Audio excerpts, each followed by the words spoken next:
धरती पीड़ित होकर के गई देवताओं के पास। देवता गए ब्रह्मा जी के पास। ब्रह्मा जी ने कहा कि लगता है नारायण के प्रकट होने का समय हो गया है। सब मिलकर के चले। कहां? बोले भगवान नारायण के पास। और सब मिलजुल करके पहुंचे वैकुंठ में जाकर के पुरुषम पुरुष सूक्तेन, पुरुष सूक्त से नारायण की स्तुति की। नारायण ने कहा कि चिंता मत करो, द्वापर का समय आ गया है, हमारे प्रागट्य का समय है। हम धराधाम पर ब्रजमंडल में कृष्ण रूप में अवतरित होने वाले हैं। और भगवान ने कहा सब देवताओं से कि सब मिलकर के ब्रज भूमि में अलग अलग स्थानों पर प्रकट होने लगो, हमारी लीला में सहायता करना। तो ब्रह्मा जी सबको पद बांटने लगे। सब देवता लाइन में खड़े और ब्रह्मा जी रजिस्टर में लिख रहे हैं, तुम क्या बनोगे? उसने कहा हम ग्वाल बनेंगे, जाओ। तुम क्या बनोगे? उसने कहा हम गोपी बनेंगे, जाओ। तुम क्या बनोगे? बोले हम गैया बनेंगे जिसको भगवान चराएंगे, जाओ बन जाओ। ब्रह्मा जी सबको पद बांटने लगे। अब इंद्र ने सोचा कि अपन तो राजा हैं देवताओं के, आखिरी में जाएंगे, अच्छा पद मिलेगा। तो आखिरी में इंद्र गए। कहा मैं क्या बनूं? बोले ये जगह तो पूरी हो गई जो मेरे पास जितनी जगह थी, अब कोई किरदार नहीं बचा। तो बोले मैं नहीं जाऊं भगवान की लीला में। तो बोले एक स्थान बचा है। क्या? बोले गाय जो गोबर करेगी और गोबर में जो कीड़ा होता है वो बन सकते हो। तो अरे कहा वो भी बनने को तैयार हूं, ठाकुर जी कभी ना कभी स्पर्श करेंगे। तो देवता का राजा इंद्र गाय के गोबर का कीड़ा बनने को तैयार है। और हम मनुष्य होकर के वहां नहीं गए वृंदावन का भी दर्शन करने। कितने लोग नहीं गए हैं ईमानदारी से बताइए? वृंदावन नहीं गए? सच्ची विद्या माता की कसम? अरे अरे अरे अरे, अब हमसे संबंध हो गया है ना, जब भी वृंदावन जाएंगे तुमको लेके जाएंगे। जब भी वृंदावन जाने का होगा अवश्य आपके पास सूचना पहुंचे कि हमारे साथ चलना। मनुष्य होकर के वृंदावन नहीं देखा तो कुछ नहीं देखा भैया। वृंदावन में सब देवता देखो प्रकट हो रहे हैं, कोई गोपी, कोई ग्वाल, कोई गाय, कोई कीड़ा, कोई बंदर, कोई यमुना की मछली, ऐसे सब वहां पर प्रकट होने लगे। भगवान ने अपनी आह्लादनी शक्ति श्री राधा रानी से कहा, राधे हम लीला करने जा रहे हैं, तुम सहायता करने के लिए वहां पर तुम्हें भी प्रकट होना है और कृपा करके आप हमसे पूर्व प्रकट होइए। तो भगवान से पूर्व ही वृंदावन के पास बरसाने गांव में वृषभानु जी के घर में और कीर्तिदा मैया के यहाँ श्री लाडली जो का प्रागट्य हुआ। बोलिए राधा रानी की जय हो। जहां भगवान पहुंचते हैं पहले भगवान की आह्लादनी शक्ति पहुंचती है, पहले भक्ति पहुंचती है, पीछे भगवान आते हैं। भक्ति प्रकट हो गई है, अब भगवान के प्रागट्य का समय आया। कंस ने विचार किया, लोग हमारे मुंह पर तो प्रशंसा करते हैं, पीठ पीछे गालियां देते हैं, एक अच्छा काम हम कर लें। क्या अच्छा काम करें? तो कहा हम अपनी बहन, चचेरी बहन देवकी का विवाह अपने मित्र वसुदेव के साथ करा देते हैं। लेकिन वसुदेव जी की तो पहले से कई सारी पत्नियां हैं। वसुदेव जी की 7 पत्नियां मुख्य हैं, पौरवी, रोहिणी, भद्रा, मदिरा, रोचना, इला और देवकी प्रमुख। 7 ये प्रमुख पत्नियां हैं। तो 6 पत्नियां तो पूर्व में थीं। कंस ने विचार किया कि हम अपनी बहन का विवाह अपने मित्र जो सत्यवादी हैं, श्रेष्ठ हैं, उनके साथ करते हैं। तो लोगों को ये लगेगा कि बताओ चचेरी बहन का विवाह इतने धूमधाम से किया, कितना भला मानुस है। और कंस ने धूमधाम से अपनी चचेरी बहन का विवाह श्री देवकी का विवाह वसुदेव के साथ कराया। सबको बुलाया ताकि सब आए और देखें कि देखो मैं इतना प्रेम करता हूं अपनी बहन से। और नाटक को अच्छा बनाने के लिए रो भी रहा है विदाई में, मोटे मोटे आंसू गिरा रहा है। रोते रोते इसने सारथी से कहा कि तू नीचे उतर, मैं अपनी बहन को खुद विदा करने के लिए जाऊंगा। और सारथी को उतारकर खुद रथ का हाथ में घोड़े की लगाम पकड़ करके रथ चलाने को तैयार हुआ। और रथ कुछ दूर गया होगा, भगवान ने सोचा कि इसका नाटक अभी समाप्त कर देते हैं। और भगवान ने आकाशवाणी की। आकाशवाणी ने कहा कि दुष्ट मूर्ख, जानता नहीं जिस बहन को इतने प्रेम से विदा करने जा रहा है, अयम ही अष्टमो गर्भो, इसका 8वां गर्भ तेरा काल बनेगा। इसके पेट से उत्पन्न 8वां गर्भ तुझे मारेगा। और जैसे ही सुना कि मेरी मृत्यु को जन्म देगी, तुरंत रथ रोका, आंसू आंसू पोछे। अब नाटक कितनी देर टिकेगा? कोई आदमी अच्छा बनने का नाटक कितनी देर कर सकता है? तुरंत उतरा रथ से और पकड़े देवकी के केश, उतारा देवकी को नीचे। मेरे काल को पैदा करेगी, तलवार निकालकर मारना चाहता था। वसुदेव जी ने हाथ पकड़ा कि मित्र, ये तो तुम्हारी बहन है और अभी अभी इसका विवाह हुआ है, हाथों की मेहंदी नहीं छूटी, इसका वध करोगे? अरे एक श्रेष्ठ पुरुष को स्त्रियों को मारना शोभा नहीं देता। इसके गर्भ से तुम्हें चिंता है ना, मैं वचन देता हूं इसकी जो भी संतान होगी तुम्हें ला करके दूंगा। और वसुदेव और देवकी को मथुरा में ही कंस ने रखा अपने भवन में नजरबंद करके, और समय व्यतीत हुआ। पहला पुत्र जन्म लेता है देवकी के गर्भ से, जिसका नाम है कीर्तिमान। पुत्र को देख करके देवकी और वसुदेव दोनों प्रसन्न होते हैं। वसुदेव कहते हैं देवकी प्रसन्न ना हो, हमारे वचन के अनुसार उसको ये पुत्र प्रदान करना है। कंस को ले जाकर के कंस को दिया।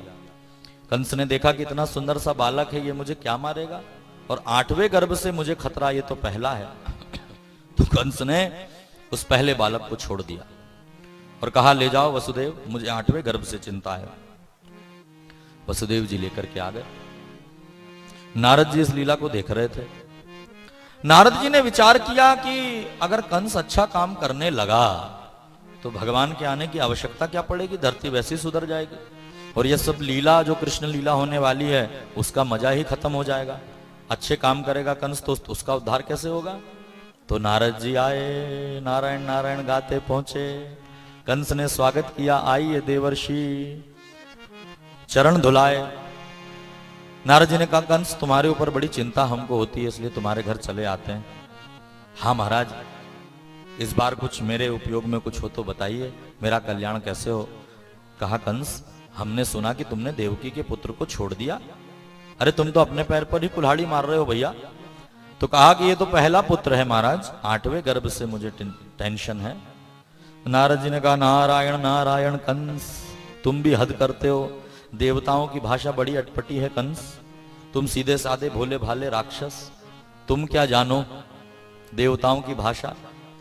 क्या कहा आकाशवाणी ने, बोले 8वां गर्भ मारेगा। वही तो मैं कह रहा हूं, कौन सा 8वां, पहले से 8वां या आखिरी से 8वां या बीच से 8वां। और नारद जी ने 8 उंगली बताई यूं, कहा इसमें गिनो 8वीं कौन सी। यहां से गिनना शुरू किया तो ये 8वीं आ गई। नारद जी ने ऐसे हाथ कर दिया, यहां से गिनो। यहां से गिनना शुरू किया तो ये 8वीं आ गई।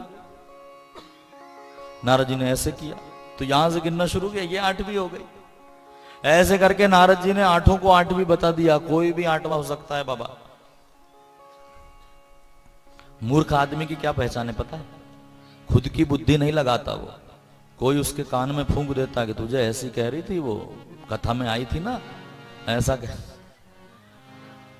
वो कथा तो एक तरफ रही, दूसरे दिन उसके घर में धावा बोलती, क्यों री मुझे ऐसा कह रही थी। शंख और मूर्ख ये दोनों के फूकने से बचते हैं, तो भैया फूकने से सावधान रहो। कंस को ऐसी फूक मारी नारद जी ने। कंस ने कहा तो फिर क्या करूं, बच्चों को मार दूं।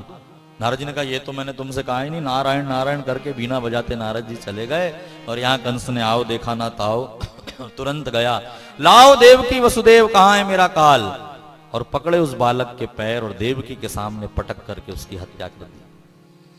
सोचो जो कृष्ण की मां बनने वाली है उसकी आंखों के सामने 1 2 नहीं 6 बच्चे कंस ने मारे, और देवकी ने देखा इस दृश्य को। और हमारे ऊपर थोड़ी सी आपत्ति हो जाए तो हम भगवान को गालियां देते हैं। भैया भगवान की सगी मां पर यह सब विपत्ति आई है, तो हम और आप किस खेत के बैंगन हैं, मूली नहीं अभी सर्दी है, किस खेत के बैंगन है।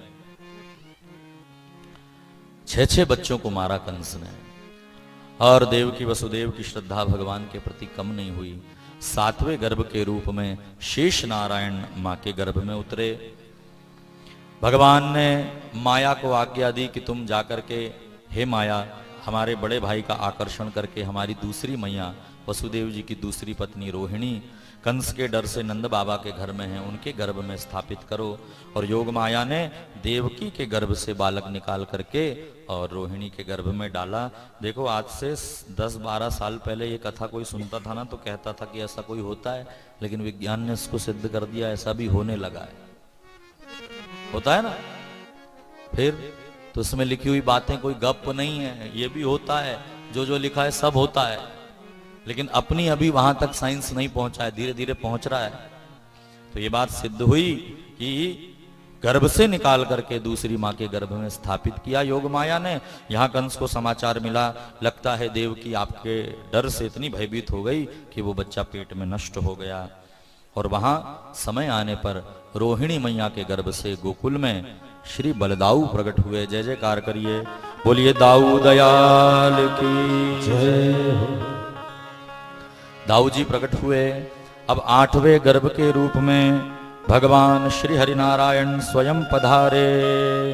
और जा दिन ते हरि गर्भ ही आए, जिस दिन से भगवान गर्भ में पधारे हैं, सुखदेव जी कह रहे हैं कालः परम शोभनः, ये काल ये समय सुंदर बन गया है जिस दिन से भगवान गर्भ में आए हैं। आहा, जब से देवकी के गर्भ में भगवान आए, कंस जान गया 8वां गर्भ प्रकट होने वाला है, तो हाथ में हथकड़ी लगा दी, कारावास में डाल दिया, काल कोठरी में बंद कर दिया, जेल में बंद करके ताले लगाकर सिपाहियों को खड़ा कर दिया।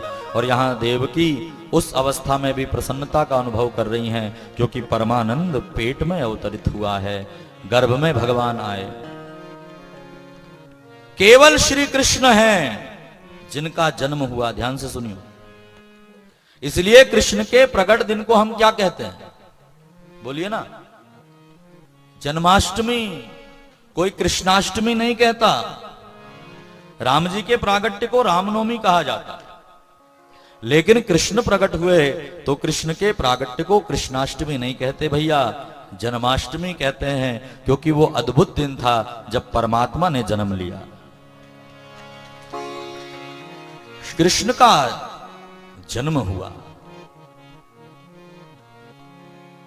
नंदस्त्वात्मज उत्पन्ने जाता, भगवान प्रकट हुए हैं नंद के घर में, लेकिन यहां जन्म हुआ है देवकी के। यहां समय आया, देवकी ने जब गर्भ धारण किया तो मानो स्वर्ग की अप्सरा दिखाई दे रहे हो देवकी। धीरे धीरे गर्भ बढ़ा, काला परम शोभना, काल भी सुंदर बन गया। ऋतुएं 6 ऋतुएं आकर के और मथुरा में आनंद मनाने लगी। बरखा ने आकर के बारिश शुरू की, रुमझुम करके बारिश शुरू हुई। हाँ, आषाढ़ मास आया, नदियां उफान मारने लगी। आषाढ़ गया, श्रावण प्रारंभ हुआ, बारिश और तेज। श्रावण में नदियों का पानी मटमैला हुआ, लोग भगवान शंकर के आराधना में लग गए। श्रावण गया भैया, भादव का महीना आया, भादव का कृष्ण पक्ष आया। भादव में बरसात स्थिर हो गई, नदियों का जल स्वच्छ हो गया। धरती के अंदर से रंग बिरंगे लाल पीले नीले कीड़े निकलने लगे, जैसे राजा की चतुरंगिनी सेना हो। मेंढक टरटराने लगे, हाँ, निकल करके रंग बिरंगी तितलियां पुष्पों पर मंडराने लगी। भौरे गुंजायमान करने लगे। गाय माता पहले से ज्यादा दूध देने लगी, ज्यादा चारा खाने लगी। यज्ञशाला में बंद हुई अग्नि यज्ञ कुंड में अपने आप प्रज्वलित हो गई। परमात्मा प्रकट होने वाले हैं, सारी प्रकृति स्वागत करने को आई है। देवता आकाश में खड़े होकर के देवकी के गर्भ की स्तुति करते हैं। धन्य है देवकी का गर्भ जिसने भगवान को पेट में रखा है।